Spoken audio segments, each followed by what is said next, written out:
Advocate Bhudev ମହାନନ୍ଦାର ଅଭିବାଦନ ସ୍ୱୀକାର କରନ୍ତୁ। ଆପଣମାନେ ଦେଖୁଛନ୍ତି voice of people, voice of Bahujan. ଭାରତବର୍ଷରେ ଆମ ସମାଜ ସମ୍ବିଧାନରେ ଚାଲେ ଆଜିର ତାରିଖରେ, କିନ୍ତୁ ଅତୀତର ଇତିହାସକୁ ଯଦି ଦେଖିଦେବା, ଭାରତର ଯେତେବେଳେ ସମ୍ବିଧାନ ନଥିଲା ସେହି ସମୟରେ ଏଠି ମନୁବିଧାନ ଥିଲା। ମନୁବିଧାନ ଓ ଧର୍ମଶାସ୍ତ୍ର ଅନୁଯାୟୀ ଭାରତର ରୀତି ରିବାଜ ଚାଲୁଥିଲା। ତ ଆମ ହିନ୍ଦୁ ଧର୍ମରେ ଶୂଦ୍ରକୁ এই ପ୍ରକାର ସ୍ଥାନରେ ଦିଆଯାଇଛି, ଶୂଦ୍ରର ଜନ୍ମକୁ ପ୍ରକାର ହେଇଛି, ତାହା ଆମ ଧର୍ମଶାସ୍ତ୍ର ଓ ନୀତିଶାସ୍ତ୍ର ଲେଖାଯାଇଛି।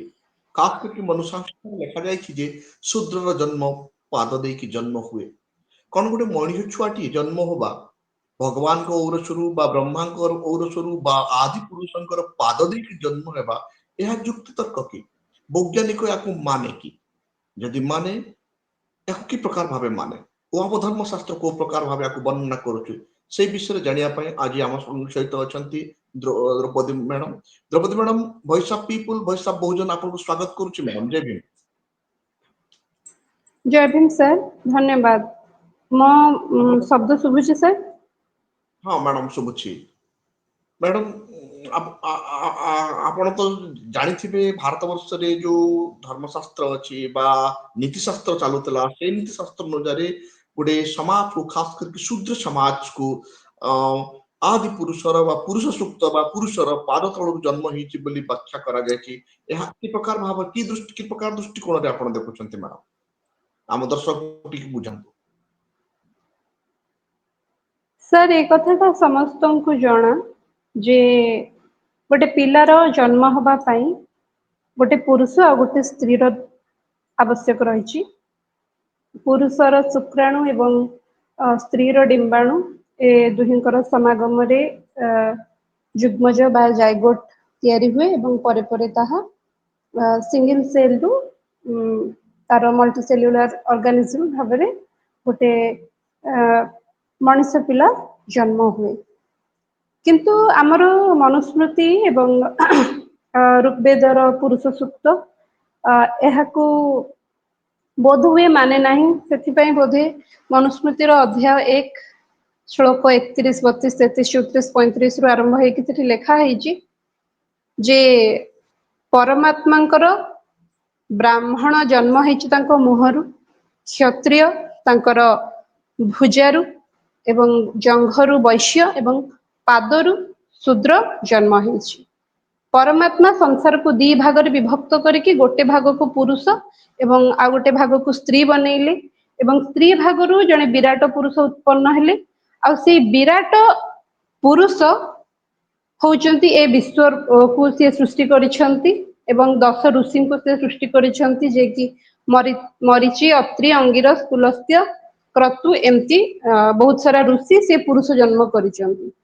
ତ ଏଇଟା ନିହାତି ଅବୈଜ୍ଞାନିକ, ଅନସାଇଣ୍ଟିଫିକ। ଆର କୌଣସି ତ ଆମକୁ ଧର୍ମଶାସ୍ତ୍ର ଅନୁସାରେ ତ ୟାକୁ କିଛି ପ୍ରମାଣ ଦବାକୁ ପଡିବନି।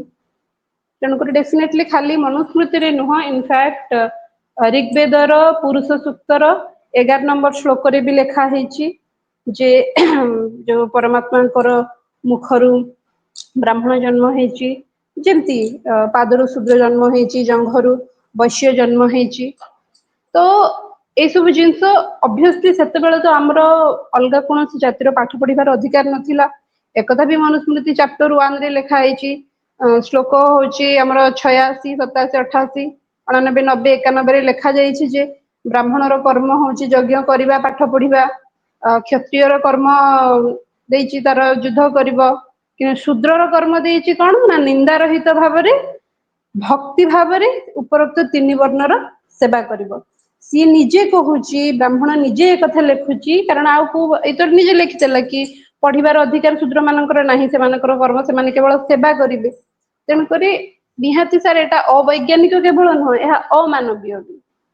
ଗୋଟେ ନିର୍ଦ୍ଦିଷ୍ଟ ଏତେ ବଡ ବର୍ଗର ଲୋକକୁ ଲେଖିଦବା ପାଇଁ ଏଇଟା ଅତ୍ୟନ୍ତ ଅବୈଜ୍ଞାନିକ, ଅମାନବୀୟ।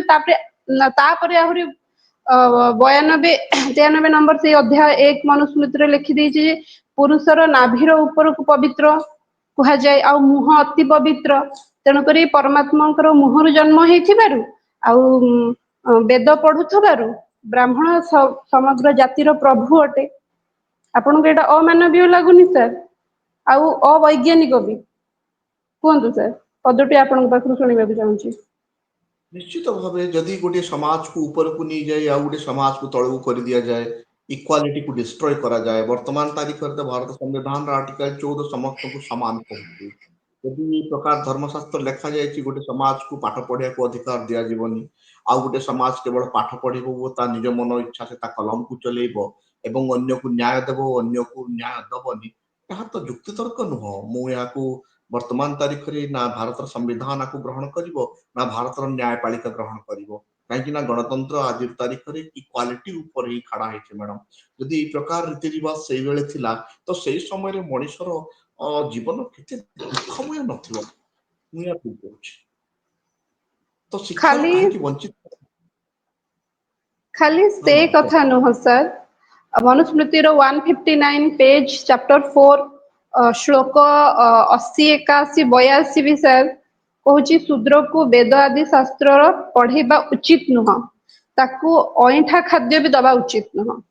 ଶୂଦ୍ରକୁ ଧର୍ମ ଉପଦେଶ ବିଲକୁଲ ଦବା ଉଚିତ ନୁହଁ। ଯଦି କେହି ତାକୁ ଧର୍ମ ଉପରେ ଯୋଉ ବ୍ରାହ୍ମଣ ତାକୁ ଦବ ଉପଦେଶ, ତାହେଲେ ସିଏ ଅଂଶଭୃତ ନାମକ ନର୍କରେ ପଡିବ। ନର୍କରକୁ ବି ସେ ଡିଫାଇନ କରିଦେଇଛନ୍ତି ଯେ ଏଇ ନର୍କରେ ସିଏ ପଡିବ ଯଦି କେହି ଶୂଦ୍ରକୁ ଧର୍ମ ଉପରେ ଉପଦେଶ ଦିଏ।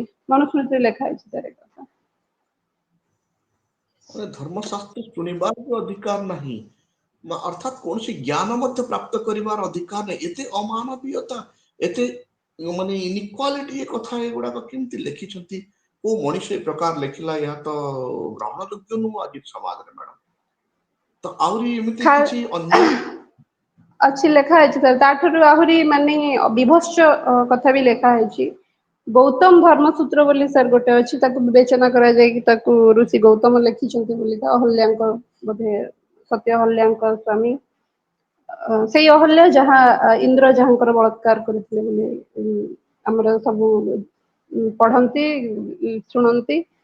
ତ ସେଇ ଅହଲ୍ୟାଙ୍କର ସ୍ଵାମୀ ଗୌତମ ଧର୍ମଶାସ୍ତ୍ର ଗୋଟେ ତାର ଲେଖିଛନ୍ତି ଗୌତମ ଧର୍ମସୂତ୍ରାଣୀ। ତାର 117 ନମ୍ବର ପେଜ, ଅଧ୍ୟାୟ 2 ଶ୍ଲୋକ, ଆକ୍ଚୁଆଲି ତାର ଅଧ୍ୟାୟ ଗୁଡାକ ପ୍ରଶ୍ନ 1 ପ୍ରଶ୍ନ 2 ଏମିତି ତ ଦ୍ଵିତୀୟ ପ୍ରଶ୍ନର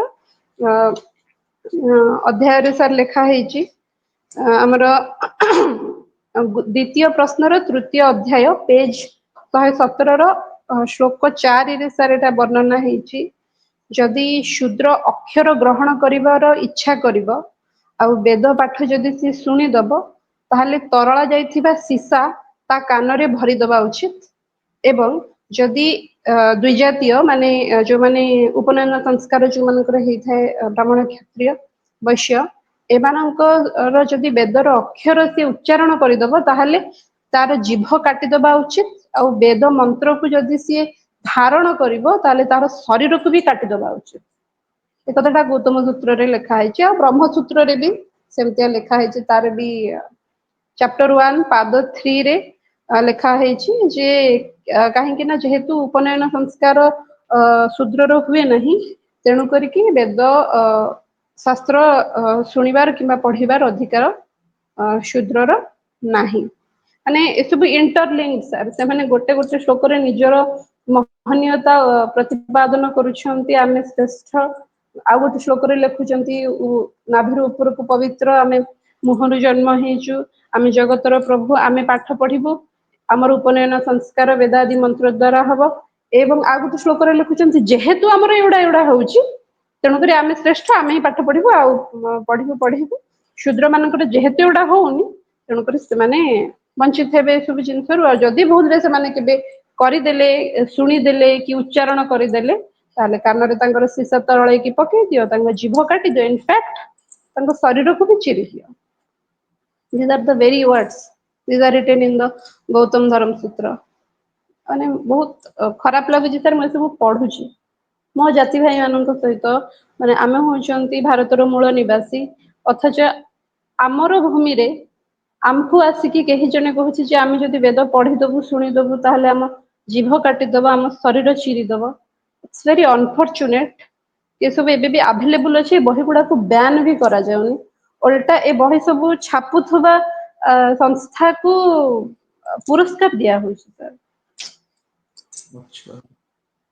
ତାହେଲେ ତ ମ୍ୟାଡମ ୟା ଦ୍ୱାରା ଦେଶରେ ପୁଣି ଅବୈଜ୍ଞାନିକ ଅନସାଇଣ୍ଟିଫିକ ଥଟ୍ ଯୋଉଟା କି ଭାରତ ସମ୍ବିଧାନର article 51A(H) development of the scientific temperament କୁ ଏହା ଆଘାତ ହଉଛି, ମାନେ ଏହା କାନୁନ ବିରୋଧୀ ହଉଛି। ଯଦି ଏଇ ପ୍ରକାର ଘଟଣା ଆଜି ବି ତାକୁ ଯଦି ଆମେ ପାଳନ କରିବା, ଆଜି ବି ଏଇ ପ୍ରକାର ରୀତି ରିବାଜ ଯଦି ଭାରତ ବର୍ଷରେ ବା ଆମ ଓଡିଶାରେ କଣ୍ଟିନ୍ୟୁ ରହିବ, ତାହେଲେ ତ 85% ଲୋକଙ୍କୁ ଅଧିକାରରୁ ବଞ୍ଚିତ କରାଯାଉଥିଲା ସେଇ ସମୟରେ। ଆଜି ବି ଯଦି କରାଯାଉଛି ତାହେଲେ ତ ଏଇଟା ବହୁତ ଦୁଃଖଦ କଥା। ତ ଏଥିରୁ ମୁକ୍ତି ପାଇବା ପାଇଁ ଆପଣ ଆମ ଦର୍ଶକ ମାନଙ୍କୁ କଣ କହିବାକୁ ଚାହୁଁଛନ୍ତି ମ୍ୟାଡମ? କି ପ୍ରକାର ଭାବେ ଏ ସମାଜ ଏ ପ୍ରକାର ଇନିକ୍ୱାଲିଟି କାନୁନରୁ ବଞ୍ଚି ପାରିବ ମ୍ୟାଡମ? ସାର୍ ପ୍ରଥମ ଜିନିଷ ହଉଛି ମୁଁ କହିବି କି ନିଜର ପ୍ରଥମେ ଆଗେ ନିଜେ ପାଠ ପଢିକି ନିଜ ପାଇଁ କିଛି ଗୋଟେ କାମ କରିକି ଆଗେ ସମାଜରେ ମୁଣ୍ଡ ଟେକିକି ଠିଆ ହବା ଆମ ପାଇଁ ବହୁତ ଜରୁରୀ। ଦ୍ଵିତୀୟ ପଏଣ୍ଟ ହଉଛି ଆମେ ଆମର ନିଜର ଇତିହାସ ଜାଣିବା ଉଚିତ। ଆମ୍ବେଦକରଙ୍କର ଜୀବନୀ ନିହାତି ପଢିବା ଦରକାର। ଫୁଲେଙ୍କର ଜୀବନୀ ନିହାତି ପଢିବା ଦରକାର। ଏମାନଙ୍କର ଜୀବନୀ ପଢିବା ଦ୍ଵାରା ଆମେ ଜାଣିପାରିବା ଯେ ଆମର ଏବେ ଆମେ କଣ ଫେସ୍ କରୁଛନ୍ତି, ଆମର ପୂର୍ବ ପୁରୁଷ ମାନେ କଣ ଫେସ୍ କରିଥିଲେ, ଆଉ ତାର ମୂଳ କାରଣ କଣ। ଯେ ପର୍ଯ୍ୟନ୍ତ ଆମେ ଏସବୁ ଜିନିଷକୁ ସାର୍ ପ୍ରପରଲି ପଢି ନାହାନ୍ତି ଆଉ ଜାଣି ନାହାନ୍ତି, ଆମର ପ୍ରକୃତ ଇତିହାସ ବିଷୟରେ ଯେ ପର୍ଯ୍ୟନ୍ତ ଆମେ ଅଜ୍ଞ ଅଛନ୍ତି, ସେ ପର୍ଯ୍ୟନ୍ତ ଆମେ ଆମର ଭବିଷ୍ୟତ ଗଢିବା ସାର୍ ଡିଫିକଲ୍ଟ ହେଇଯିବ। ଏଇଟା ସାର୍ ମୁଁ ଭାବେ ଶିକ୍ଷିତ ହବାଟା ତ ବହୁତ ଜରୁରୀ ସାର୍। ଡିଗ୍ରୀ ଦରକାର ବର୍ତ୍ତମାନ ସୋସାଇଟିରେ, କିନ୍ତୁ ପ୍ରପର ଏଜୁକେଶନ ଆଉ ପ୍ରପର ହିଷ୍ଟ୍ରି ଆମେ ଜାଣିବା ନିହାତି ଆବଶ୍ୟକ। ଏ ଯୋଉ ମିଛ ଇତିହାସ ଆମକୁ ପଢା ହଉଛି ସାର୍, ଏଇଟା ଠିକ ନୁହେଁ। ତାହେଲେ ଆଜି ଯୋଉ ଅଧ୍ୟୟନ ଆମେ କରୁଛୁ ଏଗୁଡାକ ସବୁ ଇତିହାସକୁ ବି ବଦଳେଇ ଦିଆଯାଇଛି। ଏତଦ୍ ବ୍ୟତୀତ ବହୁଜନ ସମାଜ ଶୂଦ୍ର ସମାଜକୁ ଡୋମିନେଟ କରିବା ପାଇଁ ତାକୁ ସବୁବେଳେ ନୀଚ କରି ଦିଆଯାଉଛି ଓ ନୀଚ ବୋଲି କୁହାଯାଇଛି। ତେଣୁ ତାକୁ ପାଦ ତଳେ ଜନ୍ମ ବୋଲିକି ଯଦି ଧର୍ମଶାସ୍ତ୍ର କହେ, ତାହେଲେ ମ୍ୟାଡମ ମୁଁ ଭାବୁଛି 50% ଲୋକଙ୍କୁ ଶିକ୍ଷାରୁ ବଞ୍ଚିତ କରାଯିବାର କଣ ଷଡ଼ଯନ୍ତ୍ର ନଥିଲା ତ?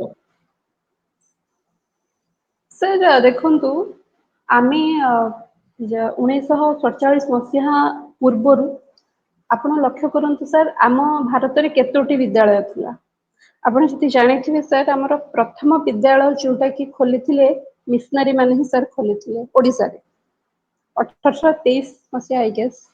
1823 ବୋଧେ ଯୋଉଟା ବର୍ତ୍ତମାନ ରେଭେନ୍ସା କଲେଜିଏଟ ସ୍କୁଲ, ଦାତବ୍ୟ ବିଦ୍ୟାଳୟ ଗୋଟେ ମିଶନାରୀ ମାନେ ଖ୍ରୀଷ୍ଟିଆନ ମାନେ ପ୍ରଥମେ ଖୋଲିଥିଲେ। ତାପରେ ଧୀରେ ଧୀରେ ପ୍ରତ୍ୟେକ ଜିଲ୍ଲାରେ ସ୍କୁଲ ଖୋଲିବା ଷ୍ଟାର୍ଟ ହେଲା।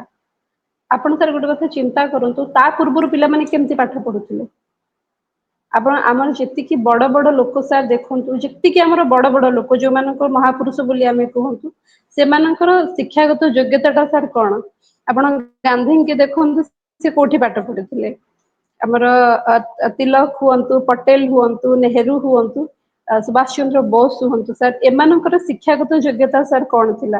ଆଉ ସେମାନେ ପାଠ ପଢିଥିଲେ ବୋଲି ହିଁ ସେମାନେ ସେଠିକି ଯାଇପାରିଲେ।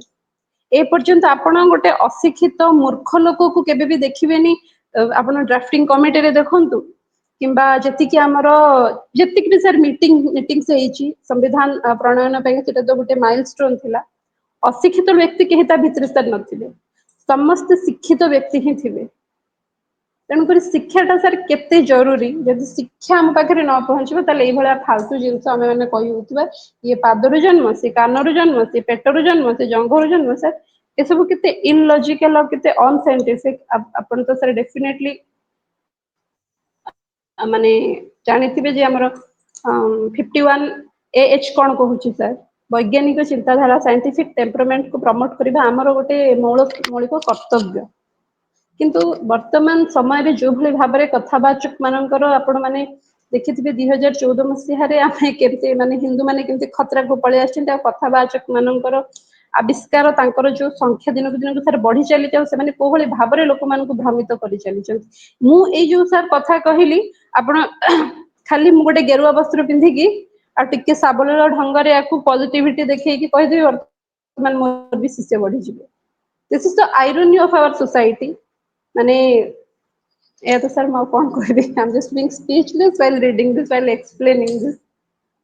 ନିଶ୍ଚିତ ଆପଣ ଏ କଥା କହିବାକୁ ଚାହୁଁଛନ୍ତି ଯେ କୌଣସି ବିଷୟକୁ ଅନ୍ଧ ଭାବେ ଗ୍ରହଣ ନ କରି ଯୁକ୍ତି ତର୍କ କରି ପ୍ରଶ୍ନ ପଚାରି ଉତ୍ତର ବୁଝିକି ହିଁ ଗ୍ରହଣ କରିବା ଉଚିତ ନା କଣ ମ୍ୟାଡାମ? ମୁଁ ତ ସାର୍ ସେଇଆ ହିଁ ଭାବେ, କାରଣ ମୁଁ ଜାଣିଛି ମୁଁ ପିଲାଦିନେ ସାର୍ ଯୋଉ ପ୍ରଶ୍ନ ପଚାରୁଥିଲି ବଡ ହେଲା ପରେ ସେ ପ୍ରଶ୍ନ ପଚାରିଲିନି। ପିଲାଦିନେ ମୁଁ ପ୍ରଶ୍ନ କରୁଥିଲି ମା ଯେ ସିନ୍ଦୁର ଟା ଲଗେଇବା ଦ୍ଵାରା କଣ ସତରେ ବାପାଙ୍କର ଆୟୁଷ ବଢି ଯାଉଛି? ଯେତେବେଳେ ମୋର ବିବାହ ହେଲା ମତେ ବି ବାଧ୍ୟ କରାଗଲା ସେ ସିନ୍ଦୁର ଲଗେଇବା ପାଇଁ।